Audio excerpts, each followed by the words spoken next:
dia kan tidak memfollow up masukan atau pertanyaan dari MSCI. Itu kesalahan yang fatal di situ. Mundur tadi pagi, Pak. Oh, mundur ya? Iya, dampaknya ke ekonomi Tanggapannya gimana, Pak, dengan mundurnya di BI, Pak? Emang apa dampaknya ke ekonomi? Mungkin Tanggapan Bapak Tanggapannya. Tanggapan saya itu, saya pikir sih positif sebagai bentuk tanggung jawab dia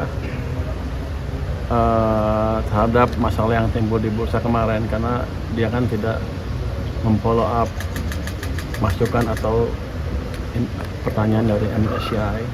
Itu kesalahan yang fatal di situ, sehingga kita mengalami koreksi yang dalam kemarin yang kalau nggak cepat dibetulin kan bisa mengganggu yang lain-lain. Dianggapnya ekonominya nggak stabil, padahal kan saya perbaiki ekonomi dengan sungguh-sungguh. Kemarin kan orang biaya saya ganti berapa, 34 orang, 35 orang. Minggu ini, minggu depan ya, minggu depan mungkin sekitar 70 orang pajak saya akan putar.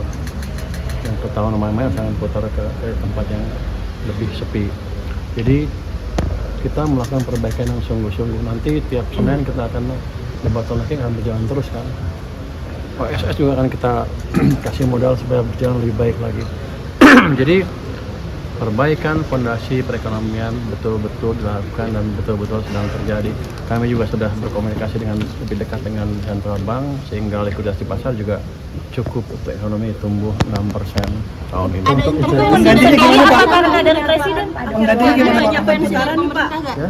Kan akhir-akhir ini banyak kan dari Pak Thomas pindah ke BI dan sebagainya, terus habis itu sekarang di root BI mundur, ini apakah ada dampaknya gitu ke fiskal atau gimana? Nah, ada, saya untung deh kalau dia mundur, dia bayar pajak ya. Bukan saya yang bayar juga gajinya, nggak ada ke fiskal. Kalau saya pikir itu sinyal yang positif, artinya investor di pasar modal maupun di real sektor lihat bahwa kita menghandle masalah dengan cepat dan sungguh-sungguh. Jadi yang tadinya ragu-ragu mestinya akan lebih yakin bahwa arah ke depan adalah lebih baik. Jadi mereka akan investasi di pasar modal maupun di real sektor, di FDI. Tapi Berarti itu sentimen positif dong, Pak? Oh, ini positif kalau orang yang ngerti mah, kalau orang ngerti mah bye, serok. Penggantinya Kalau nanti ya nggak apa-apa. Penggantinya siapa, Pak? Siapa? LT-nya siapa, Pak? Ya, tapi itu kan ada prosedur di bursa sendiri, kita biarkan bursa yang Oh, sistemnya masih sendiri.